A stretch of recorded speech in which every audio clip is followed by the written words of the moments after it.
Hi, I'm Meggie Giancola with Epsilon, and I'm joined by Stacie Medley from Kimberly-Clark, and you're listening to the CPG Guys podcast. Welcome to the CPG Guys podcast. Your hosts, Sri Rajagopalan and Peter V. Espon, explore how brands and retailers engage consumers in an increasingly digitally driven world.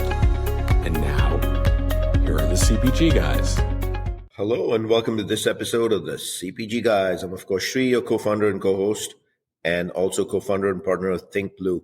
Your key to unlocking your profitability potential is builders, connectors, and amplifiers. We shape the future of commerce to drive your growth. Please do listen to my older daughter Ria Raj's music at www.riaraj.com, and my younger daughter Laura Raj is a member of the Geffen Records Universal Music Group Cat's Eye, and they've just announced they're touring the Jingle Ball series in Dallas and Boston in December. And of course, I'll be there. Touch, their hit single, is now at 135 million plays on Spotify, winning them the Apple Award, for which will be headed to Tokyo in December. Joining me today is Peter V. Espon, of course, my BFF and Dodgers lover. You can see we've got our baseball gear on, getting ready for the 25 season, 102 days for pitchers and catchers to report. That's what we live for. You all know this is a baseball podcast with a little, just kidding. Peter, when he's not co-hosting the podcast, is the partnership acceleration lead at Flywheel, a division of Omnicom that helps enterprise brands improve their SEO and SEM, growing their e-commerce business. Peter, we got a ton of events this holiday season. How you doing, man? You ready for all the flights, the travel? We're going down to Chile in December. We got a lot going on. Sri, I'm going to get into some very touchy territory right now. I'm going to break tradition. I'm going to talk elections right now. Notably, Freddie Freeman being elected the MVP of the World Series. How great was that? You know, it's funny you called Freddie Freeman. On my feed this morning on Facebook, Anthony Rizzo striking out Freddie Freeman in 5 pitches. I want to see that. I'm going to send it to you. Rizzo, the first baseman. Striking out Freddie Freeman. Not in the when he was with the Reds. Not in the Yankee, Cubs, not in the Yankee uniform, his previous team, but he actually struck him out with the Reds. Oh, wow. That's amazing. Cubs and blue Cubs uniform struck him out in a five pitch contest, which I'm like, what the hell just happened over there? I love that. I'm doing great, Sri.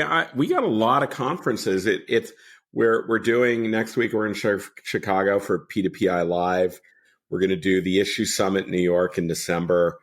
We have a little trip down to Santiago, Chile to meet with the people at Walmart. That'll be fun. And then January gets crazy. All the letters, right? CES, NRF, FMI, lots of acronyms, right, Sri? It's a busy time of year. 3 or 4 weeks in a row. So I'm actually looking forward to that, because that's how we meet y'all in the industry and stay in touch. Look forward to dinners, events, booth time, stage time, speak time, call it what you may. Before we get to our guests, we want to ask you to consider following us on your preferred podcast listening app if you haven't already done so. This will ensure you automatically receive new episodes as they're released. And while you're at it, follow our sister podcasts, the FMCG Guys and CPG Scoop with Risa and Jennifer. This year, we're partnering with Drugstore News on December 4th at the iconic Lincoln Center on the annual Issues Summit. In its 21st edition, we will be co-presenting 8 awards at the event in the health and beauty care HABA space to both brands and retailers. We're also partnering with the Path to Purchase Institute and the annual Omni Shopper Awards, Chicago, November 14th, where a select group of winners will feature on the CPG Guys. Of course, at the time of release of this recording, those winners would have been announced, and we'll be announcing what kind of episode we are actually creating with those winners. So to be a part or sponsor the Drugstore News Issue Summit, get in touch with us at contact@cpgguys.com. And announcing the first retail media executive education program in our industry from May 5 to 8 at 2025 at Cornell Tech in New York City. The CPG Guys are, of course, strategic partners for this immersive 4-day program that brings together industry thought leaders and renowned faculty to share best practices for building compelling retail media outcomes. You'll discover how to collaborate in creating best-in-class tech stacks, measure performance to ensure brands access the necessary KPIs based on brand campaign objectives, a new metric since 2024 January, and establish strong partnerships between brands and retailers. In addition, of course, we'll cover optimizing brand strategies using none other than your favorite word, AI-driven campaign design at scale to achieve marketing goals. Links to our podcast are sistercasts, social media profiles of my daughters, Ria and Laura, how to register for P2PI Live or DSN Issues Summit, or for more information on the Cornell Retail Media Program may be found in the digital liner notes. Brandon, I'm going to do that last paragraph again. Links to our podcast, our sister cast, and the social media profiles of my daughters, Ria and Laura, how to register for the Drugstore News Issues Summit, or for more information on the Cornell Retail Media Program. You can find all of that in the digital liner notes of this episode. And now, drumroll please, Peter. On to the main event. As the world metamorphosizes itself to be fully omni-channel, influenced nearly 100% by digital means, we continue our discussions on the CPG Guys about preparing brands and retailers with the help of service providers to deliver for the consumer who's now 365/24 engaged online with brands. This means it's a war, and it's a war for attention. One such company that is on the mission of supporting this and building a world-class unified retail media platform is none other than Epsilon. Today we talk to two such leaders, one from Epsilon and a partner of theirs, none other than the iconic Kimberly-Clark brand. Let's welcome Meggie Giancola, SVP of the CPG vertical for Epsilon, and Stacie Medley, Senior Director, Integrated Media and Agency Relations for Kimberly-Clark. Meggie, Stacie, welcome to the CPG Guys. How you doing? I'm great. Thank you, Shri. It's fantastic to be here. Good morning. Thank you for having me. It's good to see you both. Thank you, of course, for joining us. We're incredibly excited to speak with you today about the space of digital transformation, discover your own career growth based on this. And of course, before we get to the detailed questions we've prepared for you, it would be great if you gave us a brief overview of your respective companies and your roles there. Meggie, why don't I ask you to do that first? Sounds great, Shri. Thank you. As you mentioned, my name is Meggie Giancola, and I am the SVP of CPG at Epsilon. Epsilon is an organization that is uniquely bridging the gap between MarTech and AdTech, providing CPGs like Kimberly-Clark an enhanced and more seamless way to understand, engage, and activate their consumers. We do this by leveraging Epsilon's core platform, at the center of which is our best-in-class identity spine, a universe of over 250 million actual people, fully verified, that is the central nervous system to everything we provide from a partnership perspective. It allows us to do three key things. First, provide a comprehensive view of a CPG's entire universe of consumers by harmonizing data and digital identifiers back to that individual person in a privacy-compliant way.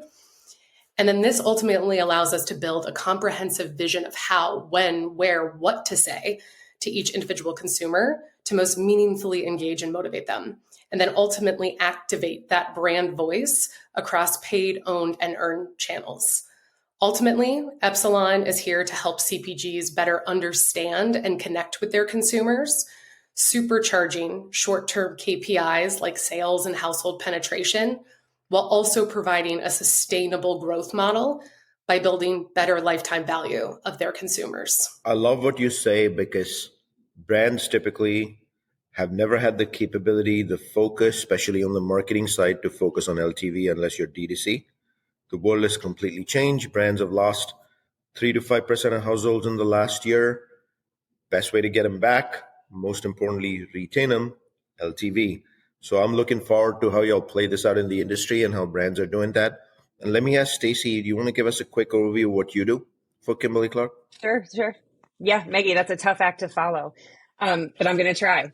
I'm Stacie Medley. I'm the Integrated Media and Agency Relations Lead at Kimberly-Clark. And if you haven't heard of Kimberly-Clark, the chances are you have some of our products in your house. We're a consumer packaged goods company manufacturing products like Huggies diapers, Kleenex, Cottonelle toilet paper, and adult care products like Poise and Depend. We're a company who are really trying to improve the lives of our consumers. So I feel really fortunate and blessed to work at a company that has such great products. My responsibility at the company is to oversee and steward the strategies in partnership with our brands of improving the performance of our media investments. And trying to make better connections with consumers in what can be a very complicated and dynamic environment. I'm responsible for what would be traditionally classified as national media and retail media, and trying to bring those two things together to drive more impactful and meaningful connections with consumers. Thank you so much to both of you for that summary. In the digital liner notes of this episode, we'll of course place links to your LinkedIn profiles, the company's LinkedIn page and your company's websites. That way, the people listening can easily connect back with your company, your brands, as well as you, straight from their smartphones. And now for the first question. This one's actually for both of you. And I'd love for each of you to talk about your own career evolution.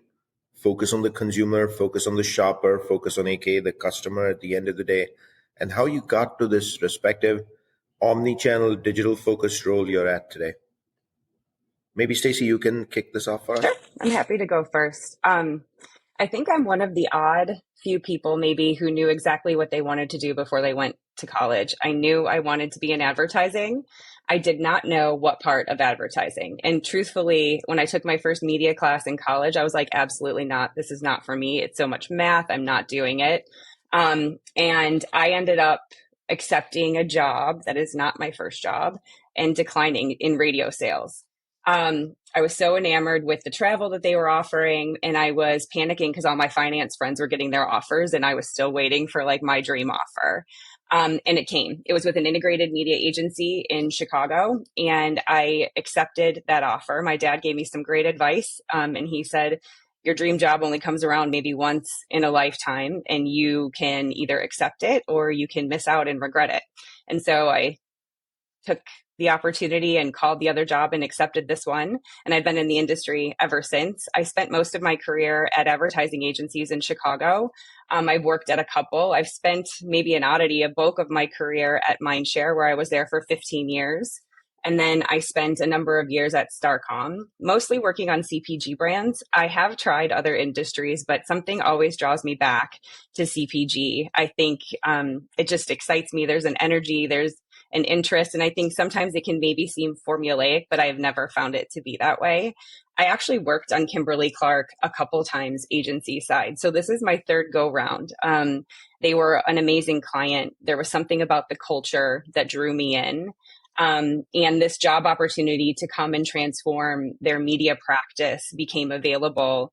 And I reached out to see if it would be a fit for the skills that I had. And it was super interesting, but I actually almost didn't take it. It was very media focused. But when I started talking to them, the possibilities of creating something new with them seemed interesting and exciting. And I knew that the media part would evolve. They had an immense appetite for data and technology and creative. And they were thinking about media broader than just the paid aspect. And that was something that really excited me. And so the job I have today actually didn't exist when I started at Kimberly-Clark. So I am super excited to be there. And the path that I took was kind of a little bit winding, but the job that I have is one that I've always dreamed of having. I'm actually jealous, Stacie, because I don't think I'm sure I know what I want even today. That's awesome that you figured it out in college. Over to you now. It's funny, actually, because unlike Stacie, I had no idea what I wanted to do when I went to college, because prior to going to college, I was 100% going to be on Broadway, starring in all the musicals, a true theater girl, thick and through my entire life, until I had some great parental advice similar to Stacie, which opened my mind to potentially a different type of lifestyle I might want to live as I become an adult and navigate all the adult things. But it's funny because when I think about my over 15-year career in ad tech and martech, largely on the sales and strategy side of things, so much about my theater background has brought me to this point. The fact that I loved connecting with audiences, the fact that I loved collaborating with counterparts in my shows that I was in and working with them to elicit emotions and elicit responses from an audience. Thinking on your feet. So much of that is very much tried and true and how I've showed up in my professional adult life, which is fascinating when you think about the journey we all go on respectively as humans, both personally and professionally. So I did not go to school for musical theater, clearly. And I did end up in that ad tech and martech space. I am physically based in Columbus, Ohio, alongside of my husband and my two young children, a 2.5-year-old boy and a 5.5-year-old little girl. And that's after spending about over a decade in New York City, where I spent the vast majority of my career and adult life. And most recently, in the past 8 years, I've held senior leader positions, both in sales and strategy, as I mentioned.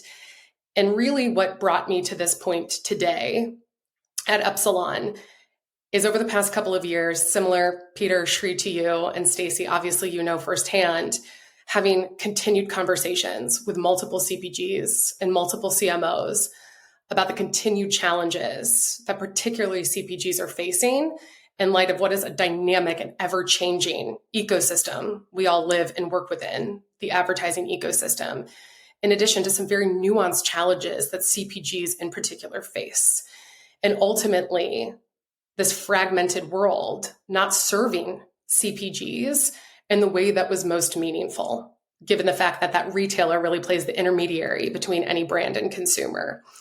And as I was having those conversations, the opportunity to truly connect with consumers and truly build that direct connection to drive short-term and long-term growth models was clearly the way of the future.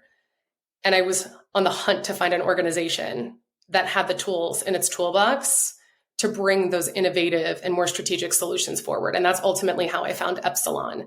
I joined the organization back in January, particularly excited and motivated by the fact that they were taking what was really 3 legacy elements of the Epsilon family with a data practice, a technology practice, and a media practice, and bringing them together to ultimately bridge that gap between MarTech and enable partners to find the heartbeat of their consumers, understand them, and then follow them through their journey to ultimately revolutionize how CPGs not only go to market, but how they drive both their top and bottom line goals.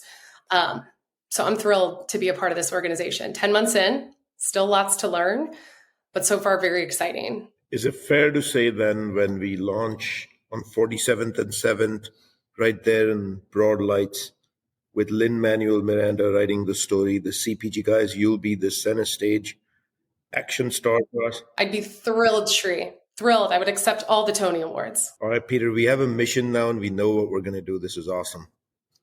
I'm just wild about Harry, and Harry's wild about me. Sorry, I'm in the show tune mode now, Shri. You know me. Get me singing and I can't stop. All right, Stacie, Meggie, great to have you on the podcast today. Let's start with the topic of leadership.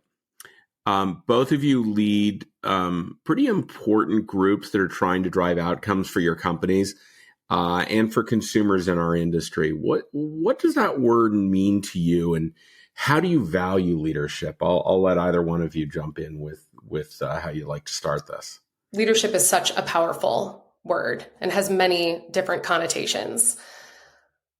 When I think about that word in particular, Peter, and how it shows up in business, both personally and professionally, it is one that we cannot take lightly. When I think about my joys throughout my entire tenure of my career, there's 2 key things that come to mind. Number 1, working alongside my client partners like Stacie to build innovative strategic solutions to revolutionize the marketplace, and equally as important, the opportunity to inspire and lead people around those visions to maximize outcomes, mutually beneficial outcomes. Inside of that, leadership is something that I have grown to love and value and feel personally inspired by. When I think about leadership and think about how I show up in leadership, I have 3 core values that I both live and lead by. The first is a deep commitment to the fact that we are all humans first. When we deprioritize humanity, whether it's a colleague, a client, a teammate, when we deprioritize humanity, we take the common ground out of our relationship. And that inherently works against the ability to collaborate, build, be, and do better. So prioritizing humanity is fundamental. It also creates the opportunity to really understand the people you work with and know how to harness them to orchestrate bigger and better outcomes. My second core value in leadership is about meaningful inclusivity, spending the time to get to know the people you work with. I fundamentally believe as humans, all we want is to feel valued and valuable, to feel seen. And I think the same goes for consumers as we think about personalization. But when we think about it in the context of a team setting and a leadership setting, taking the time to get to know the people you work with allows you to meaningfully include the right people and the right voices to curate innovation, to curate thought leadership, regardless of title, regardless of role and responsibility. And that enables us to be committed to meaningful inclusivity. And then the last and the third is a commitment to success, and not just success as it pertains to the amount of revenue we might drive annually or the amount of brand sales you might be able to produce in an annual time base. It's about really understanding what each person individually defines as success and getting to understand that, in addition to their superpowers of meaningful inclusivity, allows us to unlock each person's individual potential. So to go back to the question at hand, Peter, leadership, yes, it's about building a vision and stewarding a group of people towards said vision, but it's also about reprioritizing the humans we interact with, getting to know their key strengths and getting to know what motivates them and where they want to grow and stretch, so you can unlock not only the magic of each person you work with, but unlock then the collective magic you can all make together. That's terrific, Meggie. Thank you. Stacie, you have to follow up again after Meggie. I know, she's such a tough act to follow, but I'd follow her anywhere. I think that's super inspiring. And I think for me, the way that I think about it, and truthfully, when you talk about women in leadership and just being a leader, I've never really thought of myself as a leader, even in my career. And I've had some pretty big roles. And with being a leader, it does come with a lot of responsibility. But I think about what that word means to me. And to me, it's about authenticity and transparency, and being humble, quite honestly. So I feel like in this industry, it has changed so dramatically since I joined 24 years ago. And I always felt like I was behind the curve on every trend that happened, where a lot of this industry has been digitally native and I was not a digital native. I've kind of had to learn along the way. And I think some of the folks around me always know more than I do. And I think as a leader, like, I have really tried to surround myself with people who know more than me, and I can't know everything. And so I think the people around me make me smarter, and being open to their thoughts and their perspectives helps get better work. And I think as a leader, the team's work speaks louder than me alone. And so I think that is probably one of the most valuable lessons I've learned along the way, is like letting your people be seen, being surrounded by smarter people than you, and being humble enough to know that like you don't always have the right answers. And if you can rely on a team around you and you have a powerful, high performing team, like that speaks volumes about you as a leader. It's not about how loud you speak, it's about how loud your team speaks. I couldn't agree more with that, Stacie. And I'd love to just build. I feel like we're both reflecting what is kind of an upside down triangle, if you will, which is a term I learned from a very important mentor of mine several years ago. But it is that ability to be humble, whether in knowledge or in skill or ability. And it's the ability to step back and empower people to own their key qualities. It's pretty revolutionary when you think about prior ways of leading. Meggie and I kind of talked about this a little bit too. I think styles as a leader have evolved too over time. I mean, we've gone through some pretty tough times in the industry too. When you think about the pandemic, and leading through that time was very different than leading through other times. And I think when we were chatting, we talked about how that brought out more of the humanity in seeing people. I think early in my career, I always thought I had to have like this work self and this personal self. And I never wanted to show at work what was happening at home because it was super chaotic. When I became a wife and a mother, I have 3 boys. So my home life is pretty chaotic, but you never want people at work to see that. You want to show up buttoned up and on task and, being a little bit of a force. And I think going through COVID and being a leader of a pretty large team agency side really humbled me and allowed me to, I had to show up like full force. Like you could see all of me. I had a kid learning underneath my desk. I would have one over the right hand shoulder, and that was all of me. And I think I realized in that moment, like if I am struggling that hard, so was everybody else around me. And I think that actually made me a better leader, because I think when you let people show up their full self, you actually get better work, to be quite honest, because they feel more comfortable, more confident, and they can contribute how and when they can versus how and when they were expected to. So I feel like my style has changed a bit over time, and I feel better actually about the leader I am today with that perspective behind me. Words of wisdom from both of you. I could not agree more. If there's a learning we all had from COVID, it's family first, loved ones first. And at the end of the day, business is going to run with or without us. I mean, it sounds a little morose coming from my mouth, but I left corporate America around June of this year. I haven't missed it one bit. I'm doing my own thing now. And the beautiful thing is I can wear the Yankees hat in a live meeting. But yes, I think you need to put yourself and your family and your loved ones first, above and beyond everything else on planet Earth. If you thought about it, outside of a work family, the time we maximize is with the loved ones around us.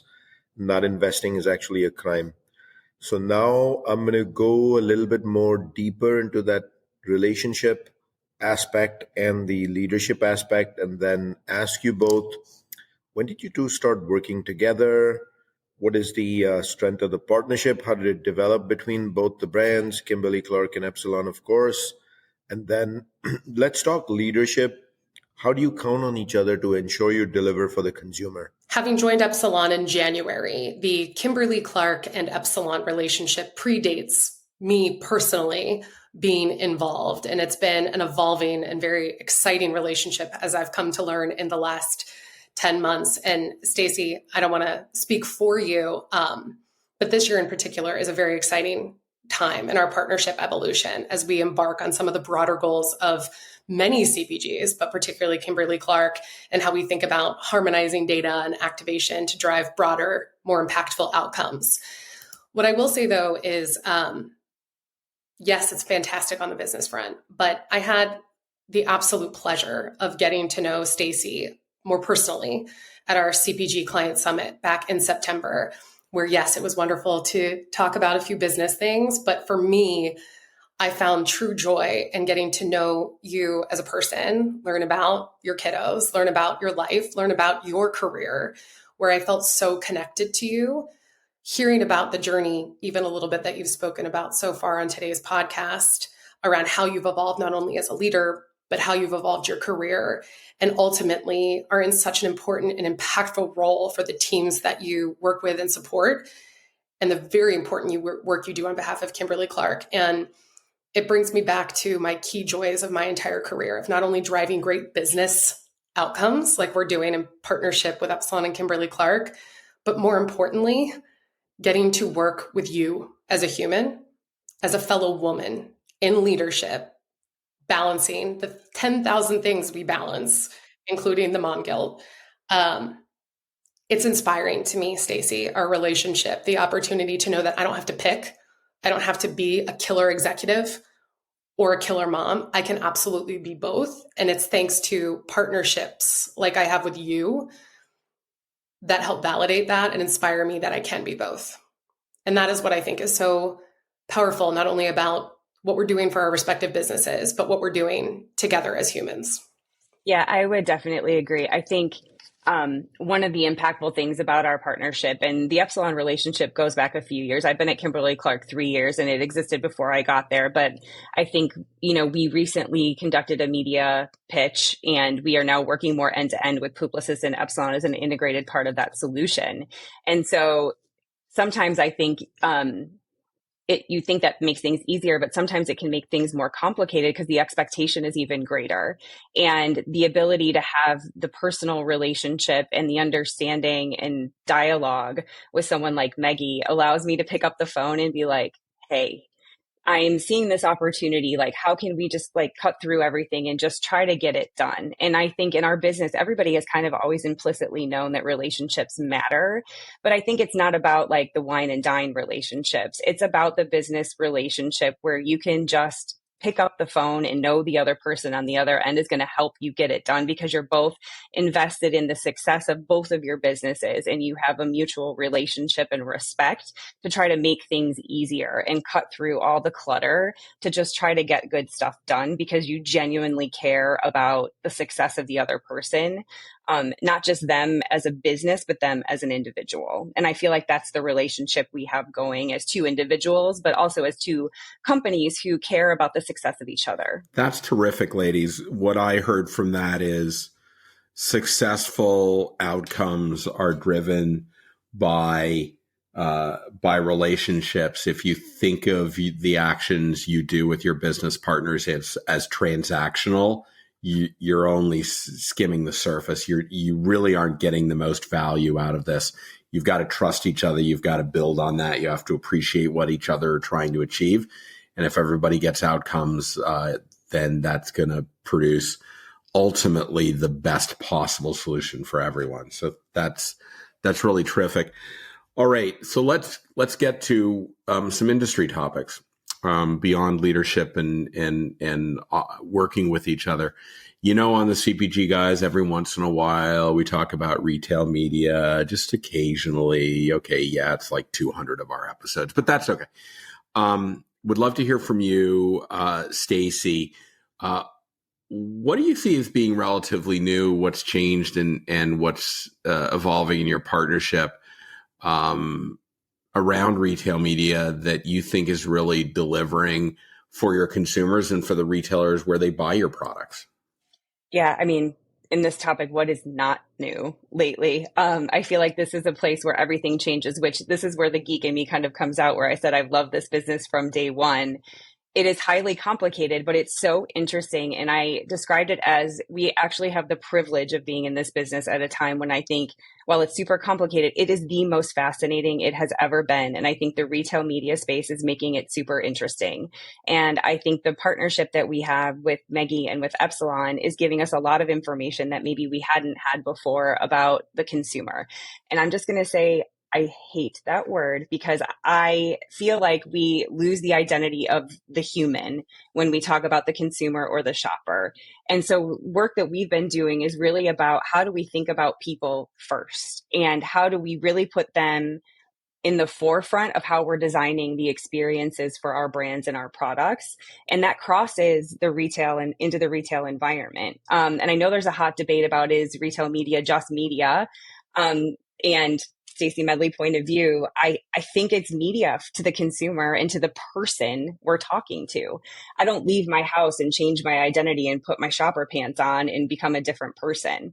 So I really think that the data that we're leveraging and the insights that we're able to collect are helping us build better and sharper plans than we used to be able to create. And I think the retailers are enabling some of that activity as well. So even outside of our relationship with Epsilon, we are able to build relationships with the retailers to think about how we use the information and the relationship they have with consumers to create better experiences for our brands and products. Because when we use that power and that knowledge of the consumer, it creates better business for both of us, the retailer and Kimberly-Clark. So I think there's going to be some massive shifts and changes when you think about all the offsite activity that's starting to take place, where you see some of our customers building relationships with television companies or with other media companies. And I think that's super exciting. I can't wait to dig in and start testing more things to figure out how that can help our business and help our customer business. And I think there is that transparency in relationship with Meggie. We just recently had a conversation where we talked about where are the services of the Epsilon company best delivering on the consumer experience, and where do we partner and bring in our retail partners to help enable and enhance that experience. And I think that transparency and that dialogue keeps the consumer at the forefront and brings in the best of the abilities of the ecosystem to help drive the better performance for Kimberly-Clark. Wow, that's actually phenomenal. What a thoughtful response. I can also tell you that I have some good news for you, Stacie. We actually solved the question of, is retail media? In episode 300, Kara Pratt from KPM 8451 said definitively, retail media is media. And you know why we know that? Because we have t-shirts that say retail media is media. So she said it. I thought you were going to tell me you figured out the measurement problem and you were going to give me that magic one. No. We just determined that retail media is media. So we've got that settled. If it's on a t-shirt, it has to be true, right? Amazing. Of course. Every now and then, on stage at a conference, you might see two gentlemen with a Yankees and Dodgers hat wear a t-shirt that says so. We'll leave it at that. Let me remind the public that today I'm speaking with Meggie Giancola from Epsilon and Stacie Medley from Kimberly-Clark, and you're listening to the CPG Guys podcast. Meggie, over to you. The omni-channel world, as we've kind of declared multiple times, all of us is 24/7, 360 in terms of how she connects, how she shops, where she discovers, and where she browses. Shopping baskets are, needless to say, very fragmented. How do you help build a consistent view of consumers, showing her connections across channel? Yeah, thanks, Sri. And I will say she or he, right? The head of household shopper, all of that is changing in addition to all the other dynamics that are changing as well. And to Stacie's point, Meggie, to be declared here on the CPG Guys, it may be he or she, but we will always say she first. okay, then you can strike that from the record. As Stacie mentioned, it's about being people first, right? As we think about not only the fragmentation of the advertising ecosystem, at the end of the day, it's still advertising 101. We want to find the right consumer, deliver them a message, and drive an outcome. That relatively simplistic journey of advertising has become incredibly complicated when we think about all the different ways that you're solving the identity challenge, all the different elements of a tech stack that now have to be in place, all the different activation, as we talk about sitting here with retail media. You think about CPGs who are activating across several different national DSPs, anywhere from 20 to 30 different RMN platforms, social platforms. I mean, the reality is when you paint this picture of all the different vendors and partners you have to utilize to stitch together this very complex process to ultimately find the consumer, deliver the outcome, it's incredibly challenging. I don't know, Stacie, how you do it day in and day out, trying to stitch it all together. And that's ultimately what we are trying to help solve for here at Epsilon by taking what is such a complicated process. Disparate parts lead to disparate outcomes. If you can better connect these things with the consumer at the center of it, that is ultimately how you really start to build a more harmonious process, a more connected process, a more efficient and effective process for a process that's become incredibly complicated. And that's really why I wanted to join, and also what I view as the power of Epsilon is the consumer is at the heart of that entire process from A to Z. We never lose sight of it. From starting point, being able to build that most holistic view of the consumer, fully verified at that individual person level, to Stacie's point, not buckets of consumers, not groupings of cookies, but the actual people, who they are, what they do, where they spend their time, where they spend their money, all in a privacy compliant way, in addition to their digital identifiers being all centralized back to that individual person to the tune of 250 million people, is that catalyst, like I mentioned at the start, to then being able to follow them through the journey. Whether we also have first-party data and can funnel that through a CDP to then enrich and enhance that point of view of that individual consumer, whether we're funneling that through a clean room to ensure that we're truly building that holistic view and then seamlessly activating it across all channels. Listen, we know from COVID, channel shifting is up. Consumers understand the power of flexibility. We learned that during the COVID times when we had to figure out the multitude of different retailers and then could easily do it inside of apps versus driving miles to different stores. Those behaviors have stayed here even 4 years later. And the need to be able to respect the power of the very rich and robust data that retailers have to also, there needs to be mutual respect that CPGs still need to respect the fact that consumers might want to buy Huggies at Walmart this week, but they might want to go buy it, Target online pickup, in 2 weeks from now. We've got to respect that. That goes back to the humanity piece. And we have to put ourselves in our consumers' shoes to truly understand them and never lose sight of them, despite what is a very fragmented process. At Epsilon, with this whole kind of streamlined process and with the consumer at the heart of it all, the biggest takeaway I can share with you is that we are really encouraging and helping brands shift out of funnel planning, where we've had to plan by the funnel based on channels inside of each layer of said funnel, all in accordance to what is an antiquated path to purchase model. We've shifted out of that funnel and enable our partners to embrace orbit planning, truly meeting the consumer where they are, whether in purchase cycle, in frame of mind. To Stacie's point, she doesn't put on her shopper pants and totally change her identity, by respecting the full identity of a consumer, where they're at in their purchase decision process, where they're at in their shopping journey, where they're at in their life, to truly understand that, which enables then the most effective messaging, the most effective strategy, and the most effective activation to drive those both short-term and long-term outcomes. People have been saying the funnel's been dead for years, but there's never been another option. And that's where we at Epsilon fundamentally believe in the concept of orbit planning versus funnel planning to truly enable not only harmonization, but managing the fragmented path to purchase. Let me first say that I actually put on my Iron Man pants and I do change my identity. So I may be a little alien in that. You are so special. Thank you. I love that. Her wife says that to me all the time. You're so special. I don't know what you mean. Don't tell her I told you that, though. My only question on what you said was clean rooms. I think the last 30 odd episodes, I really have to buckle up now and learn how to clean rooms pretty well, man.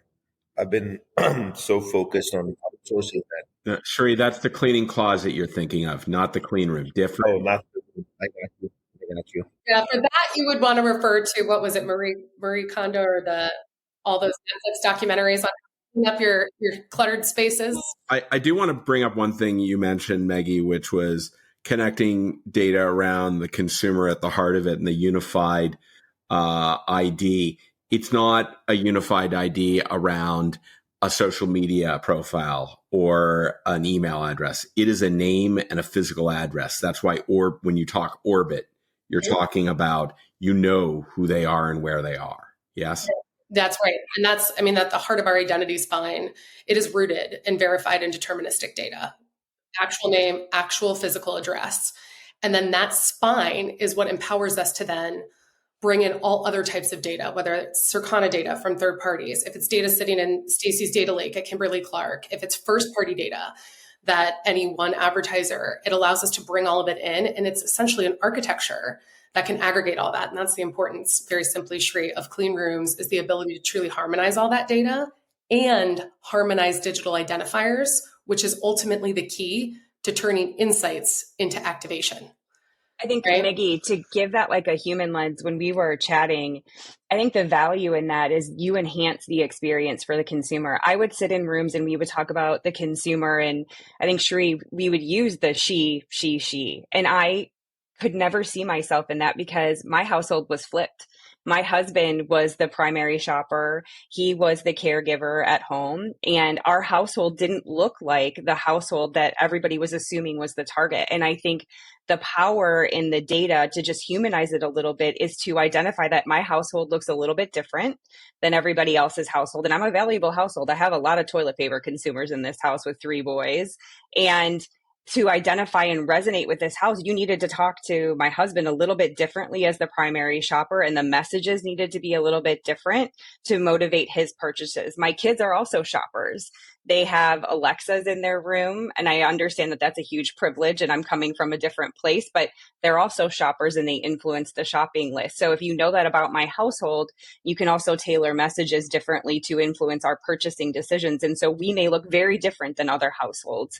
And in order to drive the purchase from us, you have to think about how you are able to speak to those kinds of houses differently than others. So I think it just gives respect to the unique makeup of different households in our country, because there's differences, and trying to give one message to one house and assume that that resonates or that will help them, I think is a misnomer and doesn't respect our uniqueness as individuals. And Stacie, my only question is, are you one of those unicorn parents that actually encourage the neighborhood kids to TP all the trees because you're trying to drive consumption? Hey, incremental consumption. I love it. Such a great incremental usage case. We should think about an audience strategy with that messaging included. Kimberly-Clark does not encourage this behavior. We do not endorse. Thank you for that legal notification. And Stacie, I want to clarify what I meant by she. Peter has a daughter. I have 5 children, three furry felines that are all female and 2 human daughters. Here on the CPG guys, she will always be the boss. Yeah. We know our place. Hey, Shrey, Peter, listen, it's Women's Leadership Month. I'm here for that emboldenment and empowerment. So I appreciate it 100%. But Stacie, if I could, I love that example so much because I think that's such, just to make a point here, that is such a perfect example of the power of personalization. Personalization is such a giant umbrella topic and such a buzzword in today's marketplace. When I think about personalization, it goes back to what I mentioned about leadership. It's about respecting the fact that as humans, whether you're a marketer or a consumer, we're all humans. We all just want to feel seen and valued and heard, right? Particularly as we think about the younger generations. And so the opportunity to harness data in a really meaningful way to make consumers feel seen, valued, and heard is really the power of personalization, in my opinion, and really ultimately unlocks then what the outcomes we're looking for by honing in on personalization. So I think that's such a powerful example, Stacie, on the importance of personalization, but also how to action it. So Stacie, as the integrated media lead at Kimberly-Clark, with a number, as you mentioned, of quite beloved and well-known brands, Kleenex, Cottonelle, and the like, Huggies certainly, what advice do you share to your brand partners on how they should be focusing their investments on building connections with consumers that are actually meaningful and actually last? It's so funny. I think we talk a lot about, and I'm lucky because I don't think I'm the only one kind of talking this in the company. It's about the opportunities we have today. We don't have to wait for research anymore that took months and months and months. We don't have to wait for studies to tell us what channels people are looking at. We have social media that gives us real-time insight into people. You can go to the store and watch people. My husband is always embarrassed to go to the store with me because I'm like observing people and as they buy products, and I like walk down the aisles and look at the shelf sets and wonder like what insight informed that the way in which the products are set up. But I think it's just a sort of a sense check of just get in and put yourself in the shoes of the people who you're trying to talk to. We are those people for the most part for our products, in most instances, and do some of the research yourselves. And you can test it so fast and easy and low risk today in places that we didn't have before. I mean, social allows you a quick place, digital allows you a quick and relatively inexpensive place to test things and see. The worst thing is it doesn't work and you move on and you've spent a little bit of money to try something and sometimes nobody even knows. And then you move on. So again, it's that privilege that we're in today where we have those kinds of opportunities that didn't exist before. So I think that's the advice that we give to people, in that it is, test within a testing realm. Tests are not a couple $100,000s. They're, a few thousands of dollars, and you can put them in a low risk environment. So I think it's trying things and putting yourselves in the shoes of the consumer, and getting on things like social media and going online and doing a little bit of research and going in store and looking around and seeing and observing people as they look at your products. Very well said. Earlier on the show, the statement was used, we're all humans first. So Stacie, I'd love for you to kind of internalize that for a second. We've talked quite a bit about family, who does the shopping at home, our own habits. And, Peter and I love that when you're in store, you're actually looking around who's shopping because we tend to do that. Now we know that Peter and I are not the only odd, quirky ones. But in our industry, it just shows a love for brands. It shows a love for the love for the shelf, which is what at the end of the day gets us brand representation and builds brand equity, right? But I'd love to hear from you, Stacie.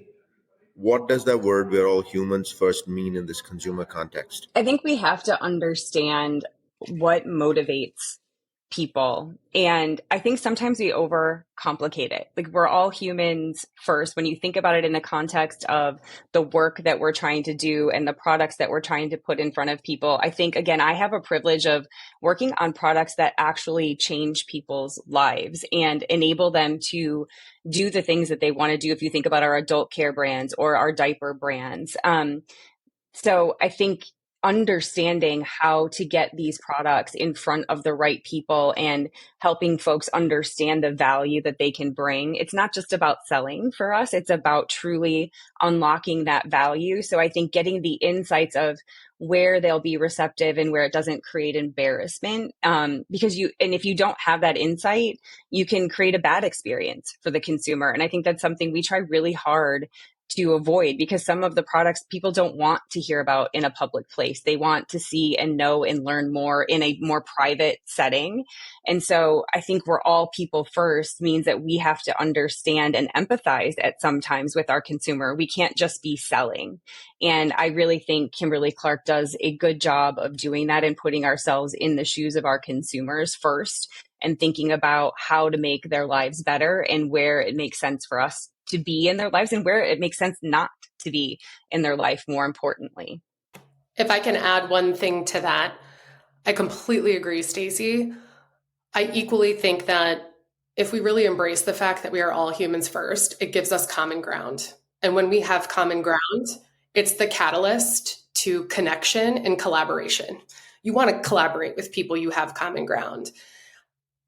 Equally, I also think it's the ability to try to put yourself in someone else's shoes. As we've talked about, both our personal and professional identities today, right, Stacie?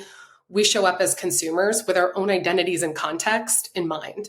The brands we shop for, the categories we shop for, based on all of our different dynamics in our own lives. How do you put yourself in someone else's shoes when you think about what Huggies means to someone who isn't your identity? And the more that we can embrace the fact that we're all humans first, it gives us a platform to try to put ourselves in someone else's shoes, respect their point of view, respect where they might be coming from, which unlocks a completely more intuitive and thoughtful way to even think about marketing. So I do think it's important that we don't deprioritize humanity and get too stuck on process and fragmentation and 1,700 different buzzwords inside of our advertising ecosystem. The priority of humanity could truly be very vital to unlocking the better, bigger business outcomes. I love that coming from you, Meggie, because I think one of the things that you can risk in this world where we have so much data is to just reduce things to numbers and the data itself. And I think to remember that there are actual people behind that information who have thoughts, feelings, is going to be incredibly important. And I think that's a risk that we run as the future kind of becomes more digital, more technology, more data driven, that there are people behind all of those numbers. And let me add to something you both said at the CPG guys. We realized, I think in episode number 2, that that the best way to recognize the humanity of people was to understand that people are at different levels of learning. And that when you use industry buzzwords or acronyms in particular, you tend to lose people in the conversation because you're accustomed to using them, but not everybody in the room is really doing that. And the best advice we can give you is don't assume that everybody understands what every acronym, and there are a lot of people in the room that are going to be afraid to speak up. Spell it out. It takes a little extra time. You don't have to say all the time, ROAS, ROAS, ROAS, return on advertising spend. Just saying that little sentence every once in a while helps people keep track of what's going on, because if you lose them, it's hard to get them back into the conversation. And I think that's a little piece of humanity. So let me close this out. And I want to be forward looking because that's how we like to end every episode. Are there particular trends that you are both following and coaching others in your businesses to follow? Obviously, retail media is a big one, but there've got to be some others, AI and what have you. I kind of like, let's take the Wheel of Fortune RSTLNE off the table and ask you, what are the other letters? What are the other trends that maybe some people aren't necessarily paying attention to that you are? Let's go to Meggie first. I think there are both business as well as human trends that are equally important that I'm thinking about and then actively coaching myself and my team around.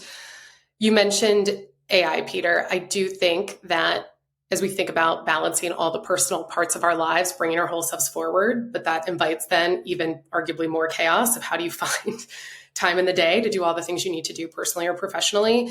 I do think that there is so much power in the evolution, particularly of AI, and how we can get information faster. And use that then to show up in human relationships and partnerships with some more foundational knowledge, with some more foundational thought starters to then unlock our personal successes and abilities to then think about how we would strategically use it. So yes, AI to business and all the good things there, but also AI to how we show up in partnership and in business and formulate foundational data points to then strategically think about innovation.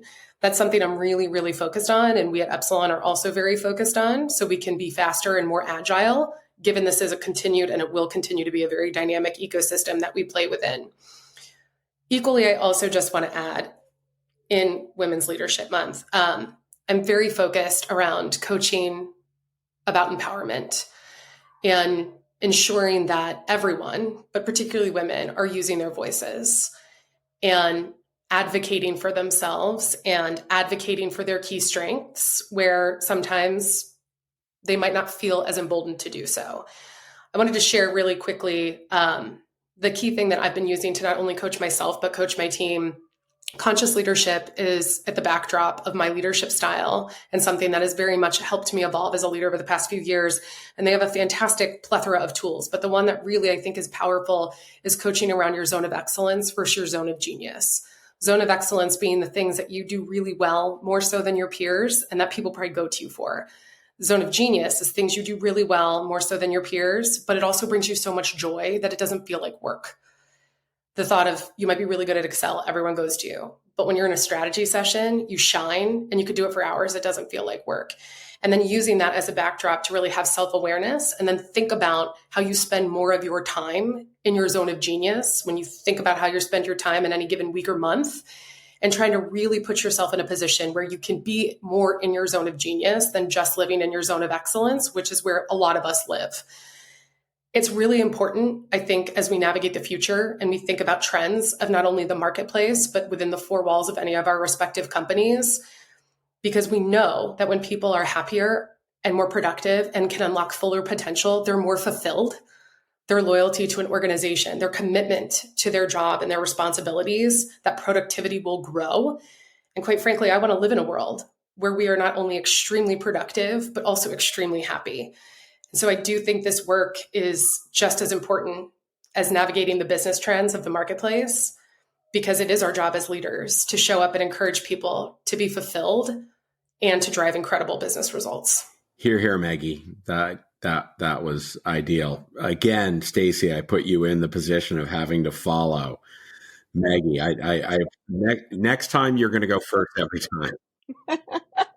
I need to go first. You guys are really, you're touching the theater girl in me heart right now of the accolades. So thank you for that. Well, you can see why I enjoy working with her so much. I think maybe two things for me that I'm watching.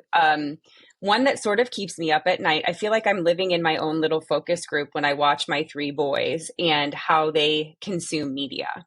And it is completely different than how I consume it. And I worry that if we don't continue to evolve and change, we will completely miss them as opportunities for products in the future, because I don't even think they know what live TV is. I think they're so influenced by creators and influencers, and they watch and view things in a completely different way.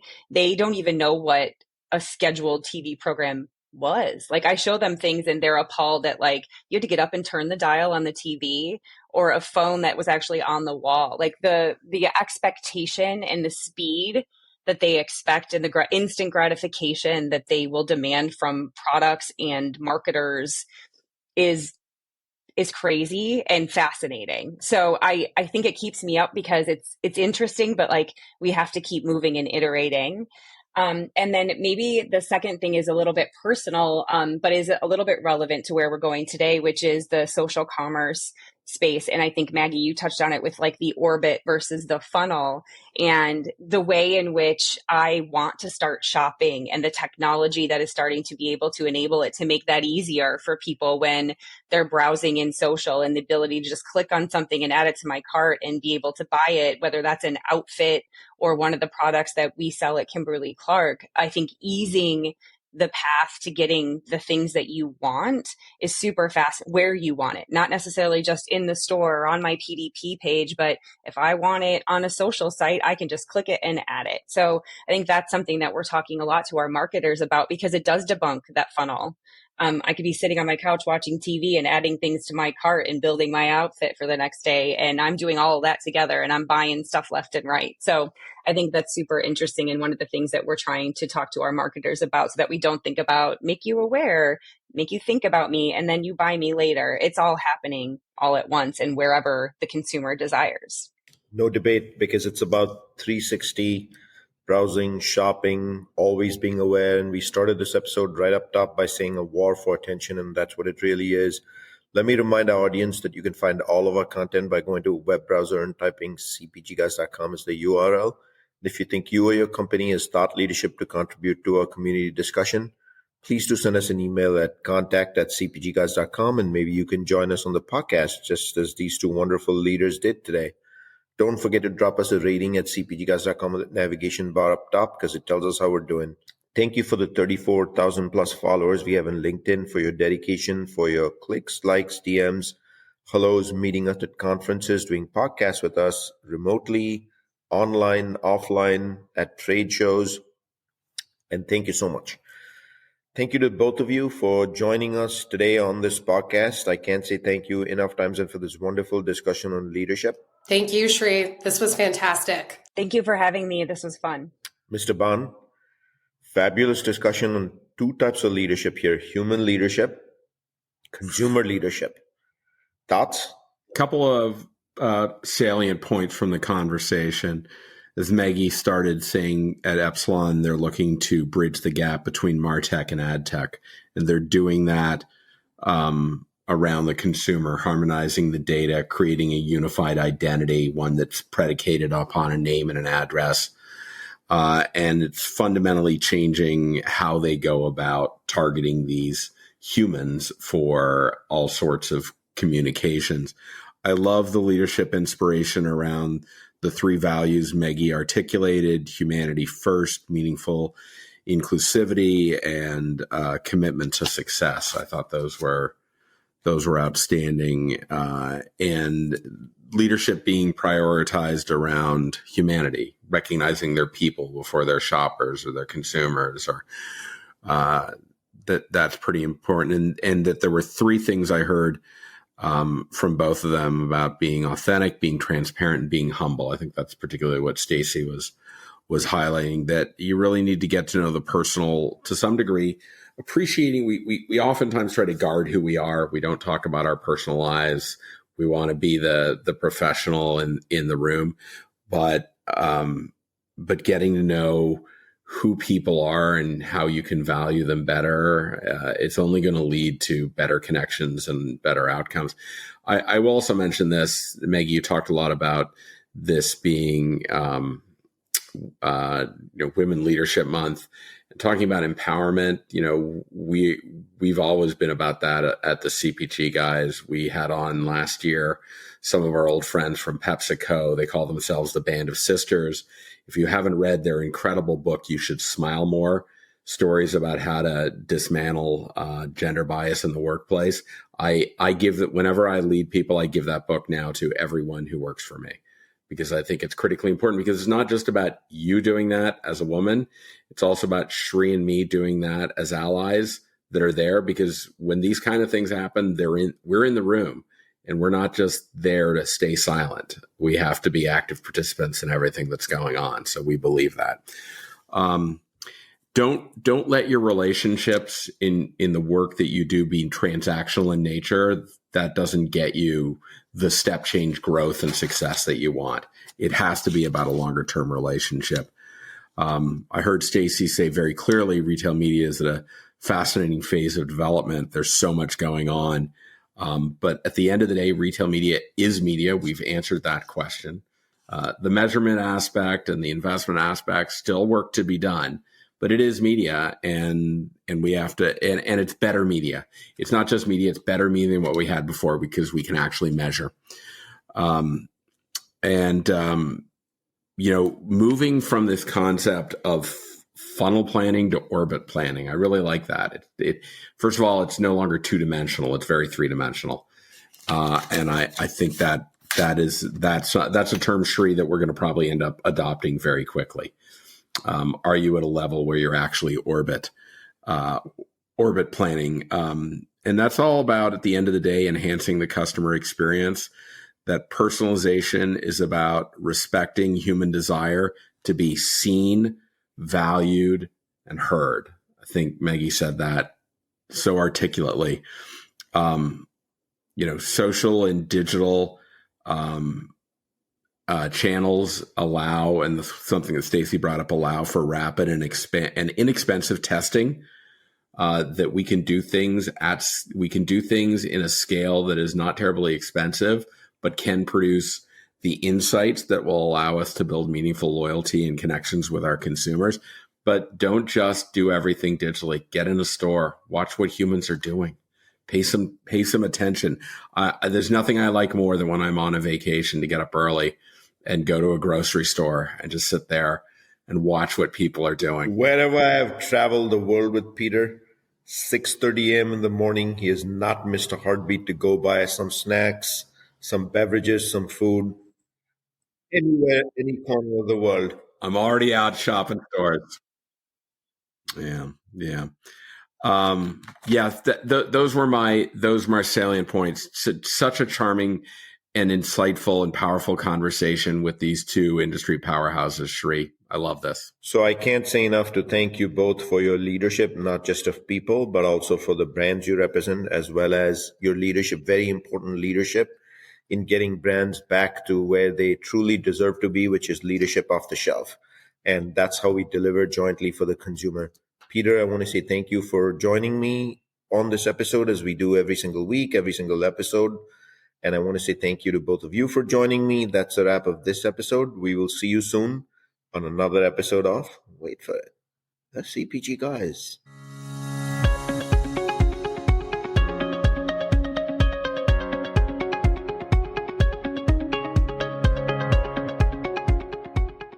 The content in this podcast episode is provided for general informational purposes only. By listening to our episode, you understand that no information contained in this episode should be construed as advice from CPG Guys LLC or the individual author, hosts, or guests, nor is it intended to be a substitute for research on any subject matter. Reference to any specific product or entity does not constitute an endorsement or recommendation by CPG Guys LLC. The views expressed by guests are their own, and their appearance on the program does not imply an endorsement of them or any entity they represent. The views expressed by CPG Guys LLC do not represent the views of their employers or the entity they represent. CPG Guys LLC expressly disclaims any and all liability or responsibility for any direct, indirect, incidental, special, consequential, or other damages arising out of any individual's use of, reference to, or inability to use this podcast or the information we present in this podcast.